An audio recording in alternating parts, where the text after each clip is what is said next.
You have an interview podcast and you think that the format is set. You think that you have to sound like this and you have to do that. And I want to tell you today that you don't. There are very creative things you can do with your podcast, your interview podcast, that you may not be thinking about. And I'm enlisting some help today with this book, Make Noise by Eric Nuzum, which is amazing and will help you improve your podcast to attract and to keep your listeners longer. Let's get into this. The book itself has three main things that he goes over.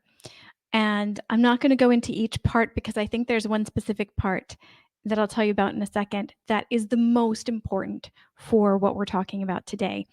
But the three parts, just so you know, in case you want to read the whole book, and by the way, it is available in audio and I cannot recommend this any more highly than I am. I highly, highly, highly recommend it. Okay, so the three parts are to have a clear, concise concept of the podcast, to understand your audience, and enlisting storytelling to really hook your audience. And I know you're thinking, wait, you said this was for an interview podcast. It is. I mean, that's not his premise. That's my premise for this video is that I see so many people ignoring storytelling ideas and tasks that they can do to make their podcast, their interview podcast more engaging because they think, "Oh, it's just an interview. We just talk back and forth and that's what an interview is." Oh no. Oh no. So we're going to dive into that part 3, the storytelling part. It's going to be a little bit of Eric's book and a little bit of me and how I've been experimenting with this before, during, and after reading this book years ago. Okay, so let's do this. So first and foremost, there's 3 parts to that part of the book. And don't worry, I'm not going to outline this. And yes, I have my yoga mat there in the background. You can see the yoga block, and I've got some weights up there. I'm doing a different project called My Body Can, FYI, over on Instagram. It's sort of slowly happening on YouTube because time and I'm moving soon. But if you're interested, it's My Body Can, and where I'm taking this 50-some-year-old body after lots of medical problems and putting myself back together again. So if you're curious, please join me over on Instagram for the most content and YouTube if you absolutely hate Instagram, because I'll eventually be transferring all of that over there. And I hope to inspire people who feel a little bit physically broken to take the time and the mind shift to, again, put yourself back together again. Okay, let's get back to interview podcasts. 3 parts to the storytelling section of Make Noise, the book Make Noise. 1 is a clear format, 2 is authenticity, and 3 is sound quality. I've got videos for sound quality. I'll link them below for you. There's no need to go into that again here. What I want to go over is the clear format and the authenticity. Let's do it in reverse order. Since I started with telling you that sound quality is other videos, then we'll do number 2, which is authenticity. I love this quote from the book, and I'm going to read, so my eyes are going to veer towards my notes, so don't worry about that. I'm not reading my phone, I promise you. Here's what Eric says. Maybe all interviewers aren't trying to be Terry Gross from Fresh Air, but maybe they are trying to be Joe Rogan, Ellen, Trevor Noah, Ryan Seacrest, Oprah, Howard Stern, etc., or anyone else they admire and think they should emulate. But too often, interviewers try to play a role rather than simply be themselves. I want to read that last part again. But too often, Eric says, interviewers try to play a role rather than simply be themselves. The moments from your interview that will probably resonate the most is when you go off script, when you ask a naturally occurring follow-up question and really connect with your interviewees. I can almost guarantee you this. Why? I've heard it happen, I've seen it happen, and I've experienced it happening. It's those authentic moments that really, really show the connection that happens between an interviewer and an interviewee. You can and can't prepare for those. You can prepare for them by having the structure of the interview, by having the questions ready, or at least an idea of what questions you'll have, ideally the questions, by having done research on the guest, by spending the time with the guest ahead of time to get to know them a little bit so that it's not completely awkward at the beginning of the interview. All of those things get you ready for those really, really resonant moments, for those really connective moments that are going to resonate with people. So you can't necessarily know what's going to come up organically, but you can do all of that work so that when that moment hits and you go, wait, I want to ask this question, ask it. Ask that question. Be your genuine, curious self, because I guarantee you, if you're thinking it, your audience is thinking it. And if it's a little bit of a sensitive question or you're not quite sure if it's polite to ask, oftentimes I'll say things like, let me know if this is too much, or if you don't want to answer, we can just move on. And then I ask the question. So that way they know it's a genuine question coming from a place of curiosity.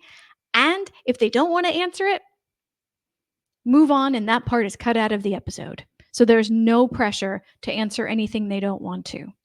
Chances are, though, they'll probably answer because they're there to share their story, their experience, their information, whatever you're interviewing them for. So chances are they probably want to share, but give them the out. If it feels too personal, let them know it's okay if it's too personal, and you can just move on and cut that part out. And please cut that part out. So that's what I want to say about authenticity. Be you. Please be you. You can practice being like having a persona or a method like somebody else, but ultimately you want to get to a place where you are you when you're interviewing, because that's what's going to resonate the most, and that's the easiest to be, is you. And when you're you, that's what clicks with listeners. In this day and age, in 2025, the information, the stories, the experiences, they're all available at everybody's fingertips all the time. We have tiny computers in our pockets. People are not coming to you just for the information. They're coming to you because they like you as a host. They like you as a person. They trust you. So be you. All right, that's it for authenticity. Clear format. Oh, I love the beginning of the book. Mike starts out with, can I call you Mike? Okay. Mike starts out with a movie, an action movie, and he describes how an action movie starts with action, and then when the action part's over, it starts to go into, in bits, not all at once, the backstory. All too often with interviews, podcast interviews, people start with the backstory. The listeners are not invested yet in your guest. The listeners might find their backstory interesting, or more so, they might not understand how the backstory connects to them yet. You have two options here. If you want to rearrange, you can option one, you can rearrange it. So you can ask those questions first if you want to, and then move them later on into the interview somewhere else. That takes more effort, as if I'm honest with you. Or, this is the method I like, start with the value that the guest is bringing to the listeners. And if it doesn't come up organically, which oftentimes it does, if it doesn't come up organically, then by all means, ask those background questions to fill in the blanks of things that your listeners might be thinking of and that you're still wondering about. More times than not, the information will come out organically. But some of the guests might feel awkward because they're used to interviews starting with their background. They'll be like, hey, I haven't mentioned my credentials, or I haven't mentioned my backstory. This doesn't make sense. It does. It does. It does make sense, because what they're saying about where they are now, what they're doing now, their experience and information and whatever now, that stuff is what's really valuable to the listeners.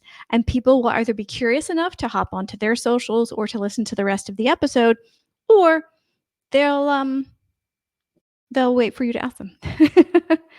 So listeners will probably, if they are curious about things that aren't mentioned in the episodes, they'll probably follow the links that you'll have in the show notes to the guest, which is nice because the guest is volunteering to be on your podcast. So it seems quite fit to have people be interested enough to go over to their information online. So it's not a tragedy to skip the back information, the origin story of your guest at all. You might want to tell them that ahead of time. I do mention that to them. Now, when I have guests on my podcast, I'll have the background information at the bottom and I'll say, if needed, if it doesn't come out organically, we might not even cover this information. And so they know. I am that person that shares questions because I think people should know what they're getting into. If you don't give them a list of questions, just let them know, hey, I'm experimenting with a different kind of order to the podcast, and we may not talk about your origin story very much. We may just focus on the now. Just let them know, because some people do think this is the only way to do a podcast episode, interview, and nah, it's not. It's not. It's totally not. So remember, you can play with that format so that it is more exciting, like those action movies that Mike talks about in Make Noise, the book Make Noise that we're talking about today. The other thing I want to share is a lovely tidbit from behind the scenes of the TV show Broad City, which I desperately love and miss. I really wish they would bring it back. Judd Apatow was the producer, I believe, on that, and the women were trying to like early on in season 1, they wanted to do a How We Met episode. This is a TV show, not a podcast, but I mean the principle's the same. The storytelling principle is the same. They wanted to do the origin story pretty quickly in season 1, and he said no. Similar to what Mike said and what I'm saying is that people aren't invested yet. Wait until season 2, 3, 4, whatever. When people go, yeah, wait, we've known these characters for a while, but we never knew when they met. So by the time they get to the origin story episode, they're invested in finding out. And they're like, oh, I've always wanted to know this. That curiosity is what you want to build up in people. Not to manipulate them, but to storytell. It's basic storytelling, but it's things that we think don't belong in an interview because you have to start at the beginning and you have to end at the end. And I say, to that. I'm not going to flip you off on this video, but no, absolutely no. So I'm doing a whole hand instead of the finger that I want to show you because I don't want to show you that finger because it's not at you. It's at the idea that we have to do interviews in a certain set way. Nope. You can mix it up. This is just one example of what you can do. You can do even different things than this. By all means, listen to other interview podcasts to gain ideas on how else you can structure your interview podcast. And from season to season, try something new. You never know. You never know. It'll keep you interested. It'll keep the guests interested. It'll keep the audience interested. So mix it up. Have a clear format for every season, but mix it up from season to season. Do something a little different. And don't do too much too soon before people have the connection to the guest or to you. All right, so those are the things I wanted to go over today from Make Noise. I hope this helps you with your interview podcast. If you like this information and it's helped you in some way, shape, or form, please do like this video, subscribe to the channel, and heck, hit the notifications button so you know when more videos come out.